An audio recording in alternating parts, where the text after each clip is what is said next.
Bonjour les amis, bonjour à tous. On se retrouve dimanche mi-août quasiment, vu que demain c'est le 15 août. Alors on va dire mi-août. J'espère que ça va et que le moral est super bon. Bon, bah, je vous invite à voir un petit peu ce qu'on a fait dans la semaine dans le jardin. Voilà, en tout cas j'espère que vous mangez de bonnes tomates, hein, et de beaux légumes, des concombres. Qu'est-ce qu'il y a? Ici, on a mangé du chou-fleur. Il me reste peut-être un petit chou-fleur. Les autres sont partis. Bon, j'en ai fait que 6 et c'est déjà pas mal 6. Voilà, alors on a semé plein d'haricots et ils sont tous plus ou moins levés en un temps record grâce aux toiles de jute. Allez, je vous emmène faire un petit tour dans le jardin et on va visiter un petit peu tout ce qui s'est passé. Bah écoutez, nos tomates au fumier de vache, regardez, les Montfavet. Ah ouais, ça c'est de la belle Montfavet, ça, hein. C'est de la belle Montfavet. Bah j'espère que vous, ça va assez bien. Bon, il y a toujours des petits ennuis avec les oiseaux qui ont le droit aussi de manger un petit peu. Et puis après, bon, une fois que c'est un petit peu endommagé, bah forcément, c'est plus possible de le manger. Mais en tout cas, elles sont belles, nos tomates. Bah, j'espère que chez vous, vous vous régalez un petit peu aussi. Vous voyez là, eh bah, écoutez les amis, la tomate est déjà bien avancée. Vous avez vu, je coupe même plus les gourmands. Alors j'aurais plutôt, quand on coupe plus les gourmands, bah forcément, ça part un petit peu en feuillage et ça vous fait un peu plus de tomates moyennes. Et ben je m'en fous les amis. Voilà, hein. Là un petit peu je laisse partir en nature. Voilà, mais j'ai quand même combien de bouquets là, hein, j'ai un bouquet. Ça, c'est le deuxième bouquet, troisième bouquet, quatrième bouquet, 6 bouquets sur un pied de tomates. Voilà, donc c'est pas mal, les amis, c'est pas mal. Alors, vous avez vu les pommes de terre? Eh bien, la croissance est terminée. Alors, c'est fini. C'est fini. Non, non, c'est pas malade. C'est pas malade du tout. Hein, c'est que elles ont été placées, disons, à la floraison des lilas. Et il y a eu quelques orages qui ont rapporté, ça a été bénéfique pour eux, hein, quelques belles pluies. Et là maintenant, quand le feuillage devient un petit peu jaunâtre, c'est qu'elles sont à maturité. Voilà, à la limite, on pourrait couper les verres. Il y en a qui coupent carrément les verres, voilà, pour dire de les maintenir, pour éviter le mildiou. Mais là, je vous dis, la croissance est terminée. Bon, il y a eu un petit effet sécheresse aussi, mais là, j'ai déjà commencé à taper dedans et c'est super bon, hein. Voilà les amis, bon en tout cas ici il nous reste bien sûr des poireaux, hein, chou-fleur au rocoïdone. Il nous reste un chou-fleur là ici, regardez, un petit chou-fleur. Alors on rabat pour protéger du soleil, là, et encore un petit chou-fleur là, ici. Bah pourtant j'avais rabattu, mais quand même, avec le vent, on va le casser un peu plus, hein. Voilà les amis. Bon qu'est-ce que j'allais vous dire?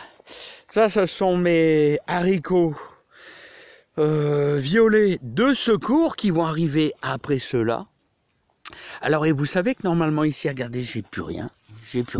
Alors normalement, on doit couper là, vous coupez ici, vous laissez toutes les racines dans la terre, ça enrichit le sol. Donc il faut couper juste là, les amis.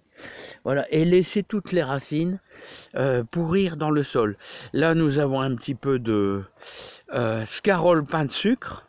Regardez, scarole pain de sucre qui est ici, là. Et d'ailleurs, là qui est un petit peu ciré, donc il va falloir terminer ma ligne aux endroits où ça n'a pas poussé.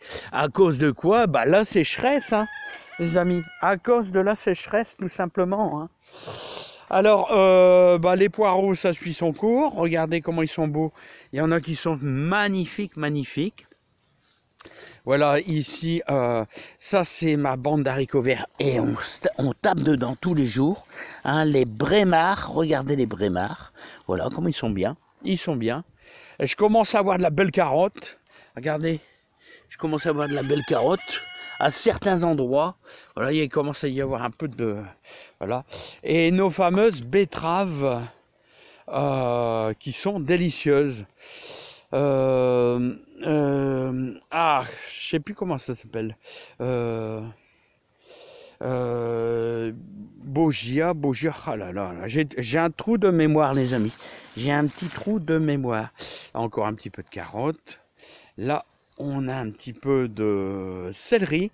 Alors les céleris, alors ça serait bien que je le fasse encore une fois, hein, parce qu'ils sont pas très gros, Vous allez me dire on est au 15, presque au 15 août, hein. Pourtant ça fait plusieurs fois que je rapporte un peu de fiente de poule, tout ça, là, mais je sais pas. Hein. C'est plus dur, l'année passée, c'était plus gros, hein, je pense. Hein. Donc on va laisser grossir ça, hein, tant pis, je sais pas ce que ça va donner, mais là on est plutôt proche d'une balle de tennis, là. C'est pas top, hein, je sais pas pourquoi. Pourtant, il y a eu du fumier, tout, hein, cet hiver. N'oubliez pas, là, nos courgettes Gold Rush, hein, qui sont ici. Donc ça suit un petit peu son cours. Et là, bien sûr, on arrive dans les potimarrons. Les potimarrons. Heureusement, on a un peu de rosée tous les matins, vous voyez, dans le nord. Alors les potimarrons se forment. Regardez. Voilà, pour l'instant, c'est... Je sais pas quoi je pourrais... Un peu plus gros qu'une boule de pétanque. Ouais. Un petit peu plus gros qu'une boule de pétanque. C'est déjà pas mal. C'est déjà pas mal. Donc, il y a encore un bon mois de croissance. Et là, nous avons... Alors là, je les ai démariés. D'ailleurs, vous pouvez sûrement, je vais vous dire, en semer. Ce sont nos fameux radis d'hiver. Les radis d'hiver. Alors, vous avez vu, j'ai fait 3 lignes. Et j'aurais déjà mis un petit peu de fiente de pigeon, tout ça, là, ça fait que du bien, les amis. Hein. Voilà. Là, j'ai encore une bande d'haricots violacés, là. Ils ont un peu plus de mal, tellement qu'il fait chaud. Et encore une fois, petit rappel, le matin de bonne heure. Alors, ouais, j'ai encore un petit truc là quand même à vous dire.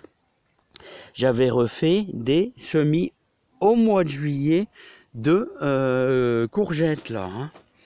Alors c'est pour ça, regardez, voilà, j'ai 2 pieds de courgettes qui sont là, qui commencent à fleurir. Vous avez vu qu'ils sont en retard par rapport aux autres qui sont là-bas. Hein. Alors ce que je voulais vous faire comprendre tout simplement, c'est que en faisant des pieds de courgettes en retard, eh ben, vous aurez de la courgette pour le mois de septembre. Ah ouais, c'est ça l'avantage. Donc pensez-y, au mois de juillet, vous refaites un semis. Voilà, comme ça, vous allez gagner un petit peu. Voilà. Ah, je commence à avoir des cornichons. Ah ouais, mon premier cornichon. Voilà, bah c'est bien. Mon premier cornichon. Et lui, ce qu'il nous fait... Non, là, je n'ai pas encore. Voilà, cornichon ici. Bon, bah alors, les amis, on va aller de l'autre côté. Alors là, j'espère que vous avez semé un petit peu de navets, parce que là, c'est des navets.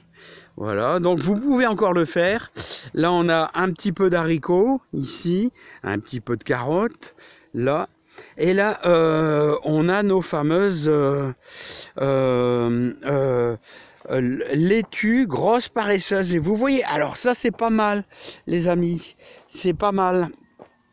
Alors, est-ce que vous vous rappelez... Alors, c'est ça qui est super bien. Est-ce que vous vous rappelez notre semis de grosses paresseuses? On l'a fait au mois de juillet. On l'a fait aux alentours du 15 juillet. Aux alentours du 15 juillet. Ce qui permet, vous voyez, après repiquage, alors vous vous rappelez pourquoi j'avais mis ces piquets là? J'avais mis ces piquets avec cette corde. Parce que j'avais mis mes fameuses toiles de jute, là, voilà mes fameuses toiles de jute, voilà pour protéger de la chaleur. Eh bien, regardez, là, vous aurez une ligne de grosses paresseuses à manger en septembre. Voilà, ce que je veux vous faire comprendre, c'est que ça se répercute